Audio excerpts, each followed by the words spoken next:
자, 지금 태풍 상황이 학교에 어떻게 되는지 알지 못하는 상황에서 좀 답답합니다. 자, 우리가 어제 수업을 했던 거대로 해안지형에 대해서 할 건데, 우리가 해안지형을 실제 여러분들하고 직접 밖에 나가가지고 보면 제일 좋은데 쉽지 않은 게 상황입니다. 그래서 여러분들이 지금까지 살면서 해안지형을 계속 봐왔던 것들을 중심으로 학습하시는 게 가장 현명한 방법이에요. 자, 어제 했던 것들을 조금만 다시 복습 한번 하겠습니다. 파랑이라고 얘기를 하면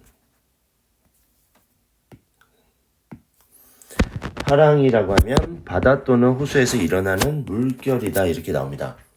결국은 바다에서 우리가 말하는 파도라고 하는 것들이 파랑의 일종이다. 파랑은 이제 에너지란 얘기예요. 파도 에너지다 이렇게 얘기하면 될 것 같습니다.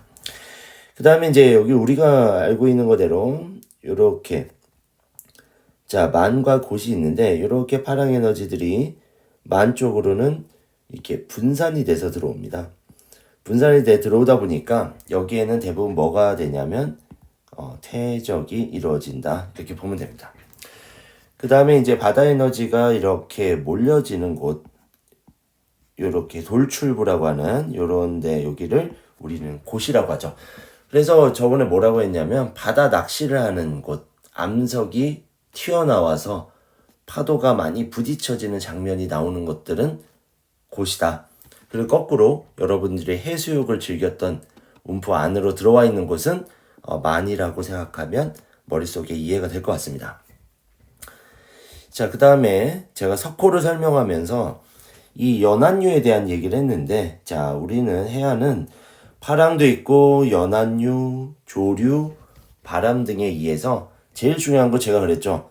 침식 아니면 퇴적 지형을 구분할 수 있으면 끝이다. 그래서 이게 가장 중요한 부분이 될 것 같습니다. 자, 이제 밑에 보면 집안의 융기나 침강, 그 다음에 해수면의 변동에 따라서도 영향을 받는다. 자, 우리가 전에 배웠던 대로 신생대 제3기에 우리가 지각운동이 있었죠. 그리고 이거를 비대칭 융기운동, 땅이 올라갔다 이런 얘기를 했었고요. 그 다음에 이제 빙하기가 도래가 되면 해수면은 하강이 됩니다. 그리고 지금 현재 우리는 최후 간빙기다. 가장 해수면이 높은 지금 상황이다. 이런 얘기입니다. 자, 우리나라 해안의 특징은 우리가 저번 시간에 했던 거대로 동고서죠. 자, 오른쪽이 높아요. 왼쪽은 낮습니다. 그래서 높은 쪽에서 낮은 곳으로 물이 흐르기 때문에 대부분 어디로 발전했냐면 우리는 서해안과 남해안. 대부분 정확하게 말하면 서해안보다는 우리는 황해라고 합니다. 그래서 황해와 남해로 흐르는 하천은 상당히 유로가 길다. 그래서 유로가 길고 하천이 발달되어 있습니다. 하지만 우리가 태백산맥을 중심으로 오른쪽, 동쪽 하천들은 잘 발달하지 못했다. 이렇게 나옵니다. 자, 동해안 보면은 대부분 태백산맥, 깡경산맥이 어떻게 돼 있다? 평행하여 해안선이 단조롭다. 이렇게 나옵니다. 그래서 여기서 앞에서 배운 거를 그대로 가져오면 우리는 단조로워서 동해안 대부분이 동산기선이다. 여기서 예외가 있다라고 했는데 예외가 있다면 우리는 영일만과 울산만은 빼야 된다. 이 이야기를 제가 했습니다. 자, 그 다음에 우리는 석호가 발달했다 이렇게 나오는데 석호는 제가 어제 뭐라고 했냐면 연안류의 흐름에 따라 모래가 쌓이다가 그 모래가 쌓이는 것들이 사주를 형성해서 만의 입구를 막으면 석호다 이렇게. 자, 제가 하는 말들을 계속 반복할 거예요. 반복하면 그거를 머릿속에 상기만 시켜주면 됩니다. 여러분들은 억지로 외우려 하면 공부가 안 돼요, 절대로. 그래서 상기시켜주는 거. 그리고 한국지대 제일 좋은 건 여러분들이 어디라도 다녔던 경험을 살려주면 가장 좋은 공부가 됩니다. 자, 다음 넘어갑니다. 자, 오른쪽에 보면은 하천의 길이가 짧다, 경사가 급하다고 나오는데 이거는 태백산맥 오른쪽에 있는 하천입니다. 일본처럼 유로가 너무 짧기 때문에 하천이 절대로 성장하기 어려운 조건입니다. 그 다음에 이제 밑에 보면 서남해안입니다. 서남해안은 어떠냐? 해안선이 복잡해요. 우리가 리아스 시계안이라고 하는 요런 것들은 자, 우리 특징이 통상기선이 아니고 뭐라고 했냐면 직선기선이다. 직선기선이고 이걸 제가 뭐라고 했냐면 최외곽 도서를 연결한 것들이 직선기선이다라고 이야기를 했습니다. 그러니까 외곽 도서들을 하나하나 다 연결한 것들을 우리는 직선기선, 그리고 직선기선으로부터 통상기선으로부터 12해리까지를 제가 뭐라고 했죠? 0해다. 그래서 배웠던 개념들을 다시 옛날에 한번 다시 나중에 시험 칠 때 봐야지라고 절대 생각하지 마시고 미리 봐두면 이렇게 상기시켜주면 공부가 됩니다. 자, 그 다음에 한강등, 금강등에서 큰 하천들이 발달해서 조차가 커서 갯벌이 발달한다. 자, 하천이 클수록 이 부유물하고 모래나 흙들이 훨씬 더 많이 운반을 합니다. 이 운반된 흙을 조차가 크기 때문에 이것들을 빨리 큰 바다로 끄집어내지 못해서 갯벌이 발달한다. 이런 것들을 볼 수 있습니다. 자, 우리는 아래로 내려가 봅니다.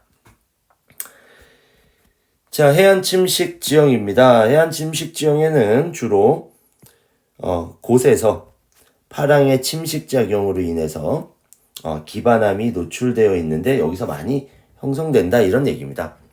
그래서 어제 영상도 보고 사진도 좀 봤어요. 그 본 거에서 여러분들은 뭘 봤냐면 일명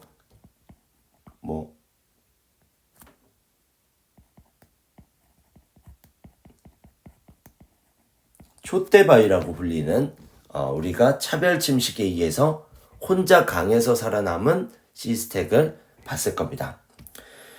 그 다음에 이제 우진이가 그 코끼리 바위라고 했던 코끼리 바위라고 불리는 것들이 전국에 꽤 많습니다. 우리는 삼면이 바다이기 때문에 거기 보면 코라고 불리는 부분에 뚫려 있는 곳이 있는데 그런 거를 보통 이렇게 C아치를 연상시키면 될 것 같습니다. 그 다음에 이제 유람선을 타지 않으면 사실 깊은 바다로 못 가기 때문에 우리가 지금 현재 해식 동굴을 보기가 좀 어려워요. 근데 여러분들이 나중에 아직까지는 18년밖에 못 살았기 때문에 앞으로 살아가는 동안에 우리가 많은 곳들을 아마 가게 될 겁니다. 가게 되면 약한 곳을 자연은 어떻게 보면 더 후벼 팝니다. 그래서 약한 곳들이 계속적으로 파도에 의해서 이렇게 깎여진 해식 동굴을 또 볼 수가 있습니다. 그 다음에 이제 이 파식대와 해식에는 어디서 볼 수 있냐고 얘기했냐면 이거는 여러분들이 대부분 다 고성에 공룡 발자국을 다 갔다 왔어요. 그렇기 때문에 바다가 절벽이 뒤로 밀려납니다. 결국은 파도에 의해서 계속 깎이기 때문에 그거를 우리는 깎인 절벽을 해식에 결국은 해는 바다의 자고 식은 깎인다는 얘기입니다. 그리고 애는 절벽의 자. 그래서 결국 바다에 의해서 깎인 절벽이라는 게 해시계입니다. 그 다음에 역시나 해시계가 밀려난 자리에 밑에 보면은 돌들이 이렇게 쭉 이렇게 넓게 펼쳐 있는 거를 고성에 가서 아마 보셨을 거예요. 그렇게 펼쳐 있는 이 돌들은 결국은 파식대다라고 하는 겁니다. 그래서 파도에 의해서 깎인 이렇게 넓은 대지를 우리는 파식대라고 합니다. 그래서 이렇게 4개 있는 지형을 공통점으로 보면 얘는 결국은 해안 침식 지형이다. 이렇게 소개를 합니다. 그럼 여러분은 나중에 시험 칠 때, 그럼 수능 칠 때 어떤 게 중요하냐? 그렇죠. 침식과 그 다음에 퇴적 지형을 구분만 잘하면 절대 여기서 틀릴 일은 없다라는 걸 저는 설명을 합니다. 그 다음에 이제 제가 여기에 정동진 해안당구가 있는데 제가 이거 뭐라고 했냐면 애인이랑 놀러 가라 그랬죠. 그럴 정도로 비경입니다. 비경. 그런데다가 여기에 펼쳐지는 동해안의 파도와 해안가는 절경입니다. 그래서 비경과 절경 여러분들 나중에 꼭 한번 가보시기를. 근데 되게 희한하게 신기할 정도로 카페랑 음식점들이 절벽 한참 위에 절벽에 위치해 있어요. 이런 거는 우리가 뭐다? 경동성 요국 운동을 생각해라. 그래서 이거는 뭐 한 거예요? 주변보다 높은 융기한 거다. 그럼 이거를 찾아낼 수 있는 증거는 뭐냐? 아니 선생님 이거 도대체 어떻게 합니까? 수천만 년, 수억 년 전에 일어난 일들을 말도 안 되는 거 아니냐라고 얘기한다면 있죠. 증거는 둥근 자갈입니다. 100m 이상 해발 고도가 높은 곳에서 둥글둥글한 자갈은 절대 형성될 수 없습니다. 둥글둥글한 거는 여러분들하고 답사 나갔었죠. 저랑 답사 나갔을 때 어디로 나갔냐면 위로 올라갔죠. 우리가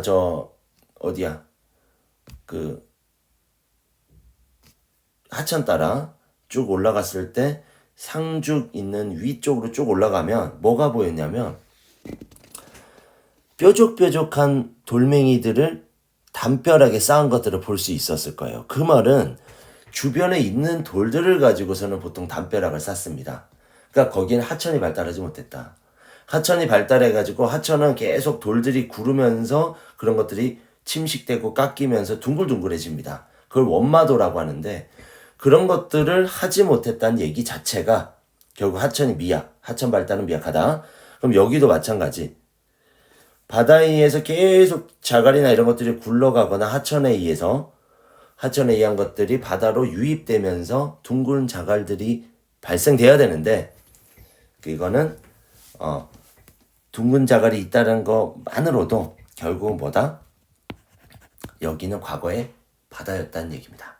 그럼 바다에 의해서 깎인 이 파식대가 어떻게 됐다? 융기했다. 그래서 우리는 이거를 해안당구라고 합니다. 해안당구를 이해하기 참 어렵기 때문에 여러분들이 방금처럼 둥근 자갈이 발견됐습니다 하면 해안가야? 해안당구. 둥근 자갈이 발견됐습니다. 하천가야? 하안당구. 이렇게 하면 무조건 알 수 있을 것 같습니다. 자, 다음으로 넘어갑니다. 자, 오늘 할 부분인데 자, 오늘은 해안 태적 지형까지만 얘기하고 이거는 수업 시간에 얘기하겠습니다. 자, 석호의 분포인데 가장 유명한 석호들은 화진포라든가 그 다음에 송지호, 그 다음에 속초 지역에 있는 영랑호와 청초호, 그 다음에 경포호가 가장 규모가 큽니다. 그래서 이 정도로 사실 우리나라의 이 오른쪽 동해안 지역은 석호가 상당히 많이 발전했다. 왜 그렇게 얘기를 하냐면 파도가 강해요. 동해 쪽이 깊은 바다이기 때문에 파도의 힘이 세고 그러면 결국 선생님이 이럽니다. 북서충에서 바라오는 바람이 센 걸로 알고 있는데 바람이 세다는 건 무슨 말이냐? 우리는 북서풍만 있는 게 아닙니다. 오츠크의 기단에 의해서 북동풍이 불어오기 때문에 이 지역도 상당히 파도가 강하다. 그래서 이 강한 파도에 의해서 깨진 이런 흙들이 결국은 여기에 쌓이게 됩니다. 쌓이게 돼서 호수를 만들게 되었다. 그래서 우리나라 석호는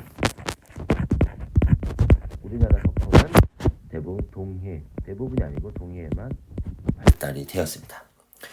자, 우리 사빈이라고 하면 우리는 어릴 때 불렀던 모래사장, 해수욕장 이런 것들은 파랑의 연안위에 의해서 퇴적이라는 것만 머릿속에 넣어주십시오. 그 다음에 해안사구는 뭐만 기억하면 되냐면 사빈에서 북서풍과 같은 강력한 바람에 의해서 고운 모래가 날려서 뒤에 퇴적됐다. 그래서 반드시 사빈 A가 나오고 사빈 바로 뒤에 B가 나오면 이거는 해안사구를 설명하는 거다라는 걸 이해할 수 있습니다.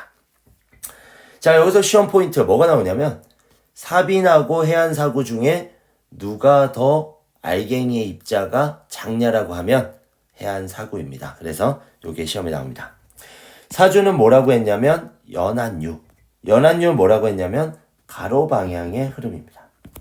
파도하고 다르게 가로 방향에 우리가 그 흐름이 있는데 해류의 흐름이 있는데 그거에 의해서 모래가 퇴적된다. 그래서 그거를 쭉 석호를 가로막으면 그건 사주라고 합니다. 이 사주는 석호만 만드냐? 아닙니다. 육계도와 육계사주 어제 사진하고 영상 보여줬죠. 그래서 사주에 의해서 연결돼서 섬이 되면 이건 육계도라고 하고요.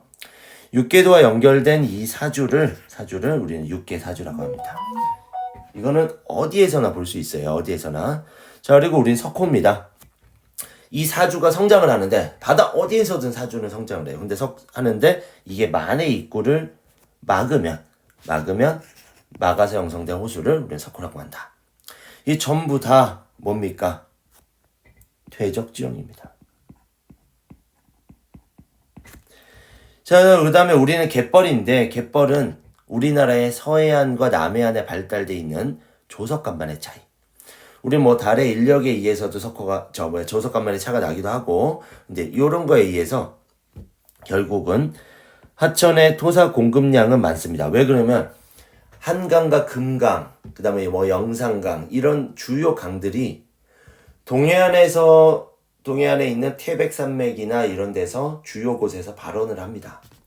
근데 발원지에서부터 바닷가까지 가는데 상당히 넓은 유로를 통과를 해요. 유로가 깁니다.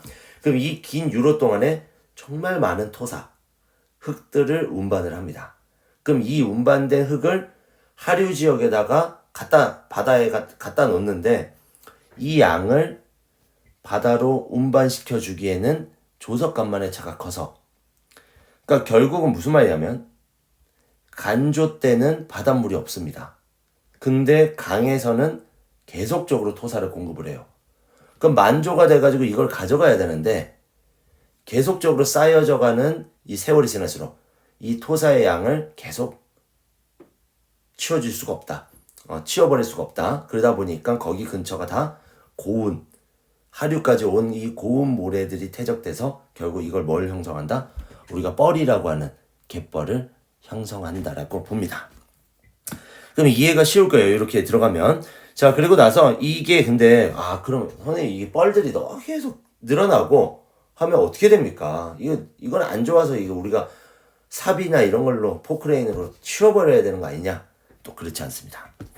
이것들은 오염물질을 정화하는 기능이 있어서 우리에게 상당히 유익하고요. 그 다음에 태풍이나 해일 등에서 피해를 완화해 주기 때문에 이건 양식장, 염전 등으로 사용되는 등 인간에 유리하게 작용을 합니다. 자, 이 양 여기까지 왔는데 6번은 양이 천천히 설명해야 될 것 같아서 6번은 다음 시간에 하도록 하겠습니다. 자, 여기까지 마치면서 여러분 절대로 태풍 피해가 없기를 바라며 선생님이 완화가 되는 대로 빨리 가서 또 수업을 하든 하도록 하겠습니다. 이상 여기까지 마치겠습니다.